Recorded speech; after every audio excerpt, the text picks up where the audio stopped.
Hari ini kita akan belajar kembali kebenaran firman Tuhan. Bapak Ibu, kita akan lihat di Kejadian pasal yang ke-26, mulai ayat yang pertama. Maka timbullah kelaparan di negeri itu. Jadi ini momen di mana Ishak di zamannya mengalami masa kekeringan, masa kesusahan. Masa kelaparan ini bukan pertama kali terjadinya kelaparan kekurangan, tapi sudah beberapa kali sebelumnya terjadi masa kesusahan yang berat. Maka timbullah kelaparan di negeri itu. Ini bukan kelaparan yang pertama yang telah terjadi dalam zamannya Abraham. Ada momen di mana benar-benar terjadi masa kesusahan, masa kelaparan yang parah. Orang-orang pada mengalami kesusahan yang berat. Dan ini pun terjadi dari tahun ke tahun sampai hari ini pun kita sedang mengalami krisis sejak tahun kemarin. Dan sebelum tahun-tahun sebelumnya juga kita kena krisis yang melanda gara-gara pandemi. Dan sampai efeknya, dampaknya sampai hari ini. Banyak mall tutup, banyak toko-toko tutup, banyak pertokoan tutup, penjualan susah, cari uang susah. Kondisinya persis seperti yang dialami di zamannya Abraham.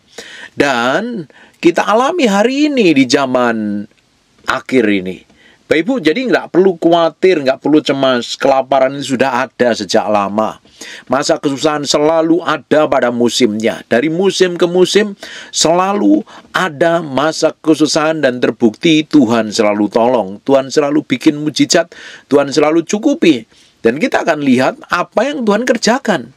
Bapak Ibu, di masa kelaparan seperti ini, di masa kesusahan, di masa krisis seperti ini, kita minta hikmat dan pengertian yang datangnya dari Tuhan. Itulah yang akan membuat kita tahu bagaimana harus bertindak, bagaimana harus bersikap. Sehingga apa yang kita kerjakan di ujungnya Tuhan berkati melalui segala sesuatu yang dikerjakan lewat tangan kita. Di zamannya Abraham benar-benar terjadi kelaparan yang berkali-kali terulang bisa jadi karena masa kekeringan. Sebab Ishak pergi ke Gerar kepada Abimelek, raja orang Filistin. Si Ishaknya pergi ke orang Filistin. Lalu Tuhan menampakkan diri kepadanya serta berfirman, "Janganlah pergi ke Mesir, diamlah di negeri yang akan kukatakan kepadamu.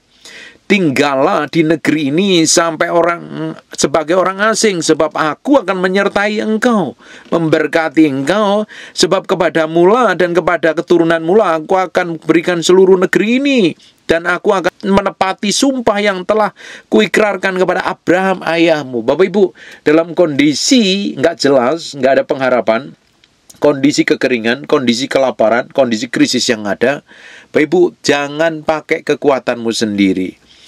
Si Ishak dia pingin pergi ke Filistin, tapi Tuhan larang, dia suruh tetap tinggal di negeri yang sudah Tuhan tetapkan. Bapak Ibu, tinggallah di negeri ini sebagai orang asing, maka aku akan menyertai engkau dan memberkati engkau. Kuncinya kita ngikutin apa yang Tuhan mau, bukan ngikutin kemauan kita. Bapak Ibu, dalam kondisi krisis, dalam kondisi kekurangan, kita butuh Tuhan. Kita perlu pimpinan Roh Kudus. Apa yang harus kita kerjakan, apa yang kita lakukan. Kita jangan ambil semua keputusan berdasarkan hitung-hitungan kita, kalkulasi kita. Justru akan bawa belur. Kita libatkan Tuhan. Ishak melibatkan Tuhan. Ujungnya dia mengikuti apa yang Tuhan mau. Dan ujungnya kita akan lihat, dia pegang perintah dan ketetapan Tuhan. Dan kita akan lihat, aku akan membuat banyak keturunanmu seperti bintang di langit. Padahal dalam kondisi krisis, bagaimana bisa membuat keturunan? Aku akan memberikan kepada keturunan seluruh negeri ini, dan oleh keturunan semua bangsa akan menjadi berkat. Padahal dalam kondisi krisis, kondisi babak belur, kondisi kelaparan, tapi Tuhan berjanji, Tuhan akan memberikan keturunan, dan dari keturunan itu akan menjadi berkat. Artinya Bapak Ibu pasti dipelihara Tuhan. Selama Bapak Ibu berjalan bersama Tuhan, ngikutin apa yang Tuhan mau, Bapak Ibu pasti diberkati. Pasti diberkati. Pelan-pelan Bapak Ibu akan dituntun berjalan dalam pusat kehendaknya, dan ujungnya engkau akan berjalan dalam semua ketetapan ilahi, dan Tuhan akan buat sesuatu yang ajaib. Karena Abraham telah mendengar firman-Ku dan memelihara kewajibannya kepadaku, yaitu segala perintah, ketetapannya, dan hukum-Ku. Ada bagian yang harus kita kerjakan, hidup seturut apa yang Tuhan mau, berjalan sesuai dengan ketepatan Tuhan, bagian kita. Di sisi lain, kita lakukan bagian kita, dan Tuhan akan lakukan bagiannya. Jadi, tinggallah Ishak di Gerar, di ayat yang ke-6. Dia tinggal di Gerar. Dia tidak pergi ke Mesir. Sekarang kita akan lihat lagi, apa yang dilakukan Ishak pada momen masa kesusahan. Apa yang terjadi di ayat yang ke-12? Maka menaburlah Ishak di tanah itu. Dia tinggal di Gerar. Di Gerar dia nabur, dia melakukan bagiannya. Dan di dalam tahun itu juga ia mendapat hasil 100 kali lipat. Sebab ia diberkatin Tuhan. Bapak Ibu, dalam kondisi krisis, engkau nggak tahu apa yang harus kamu lakukan. Hal yang pertama Bapak Ibu harus kerjakan adalah duduk diam di kaki Tuhan. Tanya, apa yang Tuhan mau kerjakan? Apa yang Tuhan mau engkau kerjakan dalam hidupmu? Apa yang harus kamu lakukan? Dan tunggu sampai Tuhan bicara dan akhirnya ketika engkau dapat sinyal apa yang Tuhan tetapkan dalam hidupmu, kerjakan bagianmu. Nabur adalah cara yang terbaik. Ishak menabur di momen itu, di masa kekeringan itu, artinya semua benihnya nggak dimakan, padahal masa kelaparan. Bisa saja dalam masa kelaparan benihnya dimakan semuanya, tapi ternyata dia memiliki hikmat dan pengertian. Benihnya tidak dimakan semuanya, tapi ada benih yang ditabur. Maka menaburlah Ishak di tanah itu, dan dalam tahun itu juga ia mendapat hasil 100 kali lipat sebab ia diberkatin Tuhan. Orang yang disertain Tuhan pasti diberkatin Tuhan. Dan orang itu menjadi kaya, bahkan kian lama, kian kaya, sehingga ia menjadi sangat kaya. Kuncinya menabur. Lakukan bagianmu. Menabur, yang pertama adalah tabur hidupmu. Jadi persembahan yang hidup kudus dan berkenan di hadapan Tuhan. Baru setiap berkat yang kamu terima, itu ada bagian benih yang harus kamu tabur. Ada roti untuk dimakan sesuai dengan kitab Korintus. Dari setiap bagian berkat yang kita terima, ada benih yang harus ditabur. Dan benih yang ditabur itu yang Tuhan akan lipat gandakan. Dan Ishak menabur benihnya dan Tuhan lipat gandakan. Dan apa yang terjadi? Di tahun itu dia menjadi sangat diberkati. Dia menjadi orang yang mendapat hasil 100 kali lipat. Dan dia menjadi kaya, dan ujungnya tambah lama dia tambah kaya. Dan akhirnya menjadi sangat kaya.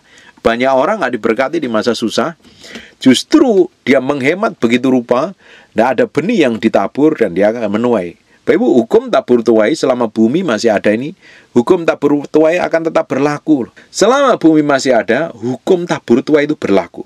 Yang jadi masalahnya, apa yang kita tabur, itulah yang akan kita tuai. Bapak Ibu nabur apa? Itulah yang Bapak Ibu akan tuai. Kamu nggak menabur apa-apa, kamu nggak akan menuai apa-apa. Kamu menabur angin, kamu akan menuai badai. Kamu menabur benih jagung, kamu akan tuai jagung. Kamu menabur uang, kamu akan tuai uang. Bagian yang harus kita kerjakan dari setiap berkat yang Tuhan percayakan kepada kita, ada benih yang harus ditabur. Bapak Ibu mesti tanya Tuhan, benih apa itu? Ditaburnya kemana? Jangan tabur sembarangan. Engkau harus tabur di tanah yang subur. Kamu tabur di tanah yang serampangan, tanah yang kering, kamu tidak akan menghasilkan buah. Tanah yang subur di mana firman diberitakan, di mana ada urapan Tuhan, ada kuasa Tuhan, ada penyertaan Tuhan. Di sanalah tanah yang subur. Ada bagian yang Bapak Ibu harus tabur. Ada juga bagian yang Bapak Ibu harus beri kepada orang-orang yang kesusahan. Jadi kita harus tahu bagaimana mengelola keuangan kita dengan baik. Di masa kesusahan, Ishak bisa saja habiskan semua mungkin benih gandumnya, benih apapun yang dia punya, dimakan semuanya. Tapi dia memiliki hikmat dan pengertian, dia tahu hukum dan ketetapan ilahi, bahwa dia harus menabur. Dan waktu dia menabur, ujungnya pasti menuai. Dan apa yang ditaburnya dilipat kali gandakan sampai 100 kali lipat. Ada pelipat gandaan. Benih yang kita tabur, itu yang akan dilipat gandakan. Sampai hari ini, saya sangat diberkatin Tuhan. Sekalipun tidak kelimpahan, kaya raya, tapi saya cukup diberkatin Tuhan. Bapak Ibu, waktu kami mengalami masa kesusahan yang berat, apalagi di zaman pandemi, kami banyak sekali menabur. Sekalipun untung kami, bisnis kami waktu itu bangkrut, tapi kami mulai bisnis baru dan itu menghasilkan, sekalipun hanya cukup, tapi kita banyak tabur. kita kasih makan banyak orang, dan sampai hari ini kita dipelihara Tuhan. Sebab Tuhan tidak pernah berhutang kepada kita. Tuhan memelihara kita. Tuhan menjagain kita. Dia Allah yang menyediakan. Sampai hari ini kita tidak pernah kelaparan. Dijagain, dipelihara Tuhan dengan caranya yang ajaib. Bapak Ibu, ada bagian yang harus kita kerjakan, harus kita lakukan. Dan sekarang kita lihat, setelah Ishak diberkati luar biasa, dia mempunyai kumpulan kambing, domba, lembu, sapi, serta banyak anak buah. Jadi bos besar ini. Sehingga orang Filistin itu cemburu kepadanya. Segala sumur yang digali pada zaman Abraham ayahnya dan hamba-hamba ayahnya itu telah ditutup oleh orang Filistin dan ditimbun dengan tanah. Perhatikan apa yang dilakukan. Lalu kata Abimelek kepada Ishak, pergilah dari tengah-tengah kami, sebab engkau telah menjadi jauh lebih berkuasa daripada kami. Jadi pergilah Ishak di situ, berkemahlah ia di lembah Gerar, dan ia menetap di situ. Kemudian Ishak menggali kembali sumur-sumur yang digali pada zaman Abraham ayahnya, yang telah ditutup oleh orang Filistin sesudah Abraham mati. Disebutkannya lah nama sumur-sumur itu menurut nama-nama yang telah diberikan oleh ayahnya. Bapak Ibu, dia lakukan bagiannya. Ketika hamba-hamba Ishak menggali di lembah itu, mereka mendapati di situ mata air yang berbual-bual, airnya semakin diberkati. Selalu ada penyediaan Tuhan. Jadi hidup kita ini tidak perlu khawatir sebenarnya. Bapak Ibu, apa yang membuat kita jadi khawatir? Bapak Ibu, saudara-saudara terkasih, apa yang membuat kita cemas? Apa yang membuat kita mempertanyakan semua janji Tuhan? Harusnya kita belajar dari kisahnya Ishak. Di masa kelaparan zamannya Abraham, dia dipelihara Tuhan. Di masa krisis hari ini, Tuhan pasti pelihara kita. Kalau di zamannya Ishak dia lakukan bagiannya, diberkati Tuhan luar biasa. Saya percaya apa yang kita kerjakan hari ini Tuhan akan berkatin kita luar biasa. Yang jadi masalahnya, banyak orang tidak tahu apa yang harus dikerjakan. Banyak orang nggak tahu apa yang harus diperbuatnya. Isinya ngeluh, isinya ngomel, isinya menyalahkan segala sesuatu. Beberapa bulan terakhir ini saya sangat banyak ngonselingin orang yang ditipu orang lain, bisnisnya hancur, terlibat hutang, krisis yang luar biasa loh. Dan mereka kehilangan pengharapan sampai putus asa. Bahkan nggak tahu apa yang harus diperbuat. Jalan terbaiknya adalah datang kepada Tuhan. Ngobrol sama Tuhan, ceritakan. Minta jalan keluar. Kalau Ishak saja di masa krisis dibuat ngalami kelimpahan, kita pun di masa krisis Tuhan akan buat kelimpahan. Yang jadi masalahnya, Bapak Ibu, apa yang kita kejar hari ini? Sesungguhnya kita berharap sepenuhnya di hadapan Tuhan apa tidak? Kita menggantungkan hati kita ini di hadapan Tuhan apa tidak? Kalau Bapak Ibu tidak menggantungkan hidupmu sepenuhnya di hadapan Tuhan, kok nggak tahu apa yang harus kamu perbuat di masa kesusahan. Di masa terjepit, di masa terjerat hutang yang berat, kamu nggak tahu apa yang kamu perbuat. Isimu hanya ngeluh, ngomel, dan menggerutu. Momen terbaiknya adalah datang kepada Tuhan. Serahkan hatimu, datang dalam hadiratnya, dedikasikan hidupnya sepenuhnya, dan engkau akan melihat pertolongan Tuhan dengan caranya yang ajaib. Seperti yang dilakukan Ishak, engkau akan melihat apa yang dikerjakan tanganmu, Tuhan akan buat berhasil. Bapak Ibu, Tuhan selalu beri benih sama kita.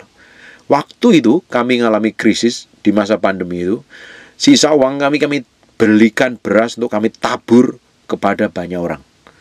Dan memang itu nilainya nggak seberapa menurut beberapa orang, tapi buat kami itu uang yang paling berharga. Dan kita tabur waktu itu, dan sampai hari ini kita tidak pernah kekurangan beras. Saya sudah melihat bagaimana Tuhan pelihara kita luar biasa. Sampai hari ini kita bisa kasih makan orang dan memberkati orang. Artinya, apa yang kita tabur tidak pernah dibiarkan benih itu sia-sia. Tuhan selalu lipat gandakan benih yang kita tabur. Seperti benihnya Ishak. Tapi kalau semua benihnya kamu makan, karena kamu merasa kekurangan, udahlah ini cukup buat aku kok, aku juga masih kekurangan, masih membutuhkan, kamu makan semuanya, kamu nggak akan menerima pelipat gandaan. Yang dilipat gandakan Tuhan adalah benih. Benih itu yang dilipat gandakan. Benih itu yang akan membuat kita mengalami breakthrough dan terobosan. Apapun, Tuhan sanggup buat mujizat, dan dimulainya dengan apa yang kita miliki hari ini. Beri sama Tuhan. Dedikasikan hidupmu sepenuhnya sama Tuhan. Pak, aku nggak punya uang. Kamu punya mulut, kamu punya pikiran, kamu punya hati. Duduk diam di kaki Tuhan, beri sama Tuhan. Pak, aku nggak hanya punya hati aja. Hatimu beri sama Tuhan. Terutama kalau engkau punya berkat, belajar nabur. Engkau akan melihat pemulihan. Engkau akan melihat breakthrough, engkau akan melihat terobosan. Bapak Ibu, kalau saya ngomong seperti ini, Bapak Ibu, Nggak usah khawatir saya minta persembahan sama Bapak Ibu. Saya akan ngajarin Bapak Ibu tuh ngerti bagaimana belajar menaruh hatimu di hadapan Tuhan. Kitab Amsal katakan, Alkitab katakan, di mana hartamu berada, di situ hatimu berada. Jangan sampai segala sesuatu yang di bumi ini, yang tidak kekal ini, yang nempel di hati kita. Harusnya pribadi Tuhan. Bapak Ibu, belajar bisa mengelola hartanya Tuhan dengan tepat. Belajar bisa mengelola apa yang Tuhan percayakan dalam hidupmu dengan baik. Kalau engkau bisa mengelola semua kekayaan Tuhan yang Tuhan percayakan dalam hidupmu, Tuhan akan buat berlipat kali ganda dalam segala hal. Mau hikmat, pengertian, pelayanan, pekerjaan, usaha, bisnis, keuangan, atau apapun lah namanya, Tuhan akan buat itu berlipat kali ganda. Ada bagian yang Bapak Ibu harus tabur. Benih yang kamu tabur itu yang Tuhan akan lipat gandakan. Kamu ingin menuai, tapi kamu nggak menabur, mustahil namanya. Tidak akan pernah ada hasilnya. Kamu ingin hidup dalam kelimpahan, tapi kamu pelit kikirnya luar biasa, kamu akan mengalami banyak masalah dan kekurangan. Belajar. Hari ini orang yang mengalami kesesakan, hari ini orang yang mengalami penderitaan, yang terjerat hutang, belajar nabur. Belajar kasih makan orang susah di sekitarmu. Belajar memperhatikan orang tuamu. Belajar memperlakukan orang-orang yang susah itu dengan caranya Tuhan, bukan dengan caramu. Belajar memberi dari apa yang kamu miliki. Belajar dari situ, Tuhan akan buat segala sesuatu yang ajaib terjadi dalam hidupmu. Yang dikerjakan tanganmu, Tuhan akan bikin breakthrough dan terobosan.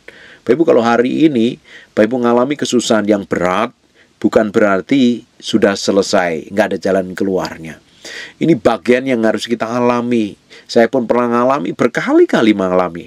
Benar-benar masa kelaparan itu tidak terjadi sekali dua kali dalam hidup saya secara pribadi. Berkali-kali dari sejak muda, dari sejak melayani Tuhan. Saya melayani Tuhan kok ngalami kayak begini. Saya melihat urapan Tuhan bekerja kok saya ngalami seperti ini. Memang kadang diizinkan kita melewatin masa seperti itu. Dan tetap Tuhan ada penyediaan buat kita. Jadi kita nggak perlu khawatir. Makanya kita pegang firman Tuhan. Kita minta pimpinan Roh Kudus. Apa yang harus kita kerjakan, apa yang harus kita lakukan. Sebab dari sana Tuhan akan buat sesuatu yang ajaib. Tuhan akan bikin terobosan. Bapak Ibu sedang mengalami kesesakan yang berat, hebat dalam hidupmu, beri dulu hatimu di hadapan Tuhan. Dedikasikan hidupmu sepenuhnya di hadapan Tuhan. Beri pikiranmu, perasaanmu, kemauanmu. Kalau engkau sedang mengalami sakit penyakit, beri dulu hidupmu sama Tuhan. Hatimu dulu di hadapan Tuhan. Engkau akan melihat mujizat. Engkau yang gak ada pengharapan hari ini, datang sama Tuhan. Tuhan, aku udah gak ada pengharapan menurut perhitunganku sendiri. Tapi di pemandanganmu selalu ada harapan. Selalu ada jalan keluar. Engkau sendiri yang bikin breakthrough. Engkau sendiri yang akan bikin terobosan. Tuhan dengan caramu yang ajaib, pegang hidupku, pegang tanganku, dan engkau sendiri yang akan beraja. Tuhan akan muncul dalam kedahsyatannya, bikin breakthrough dan terobosan.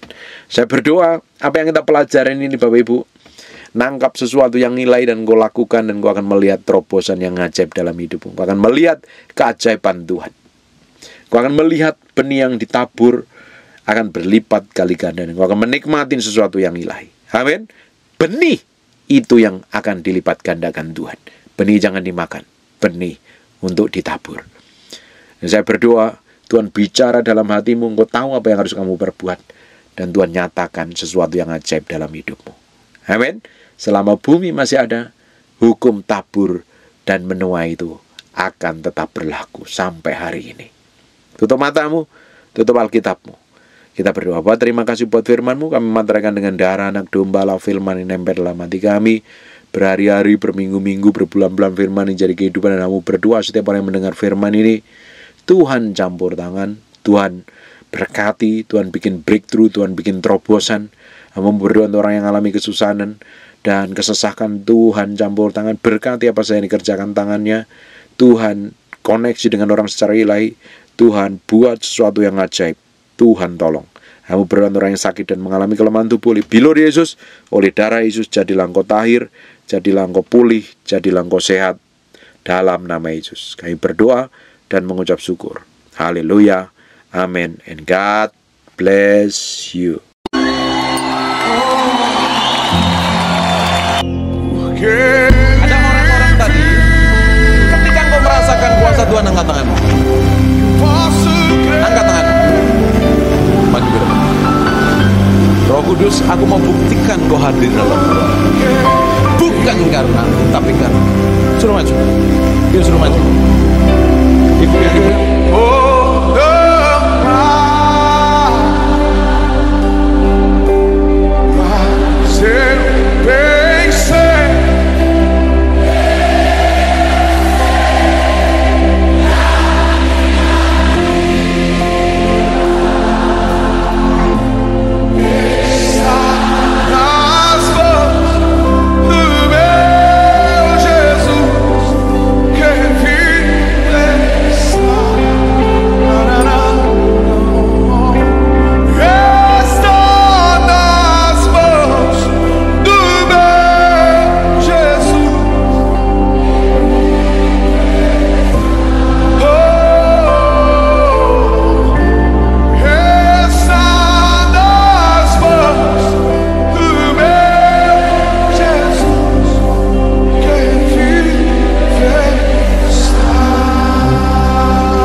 Saya lihat dalam mimpi ketika saya berdoa, ada urapan Tuhan. Kuasanya power. Receive the name.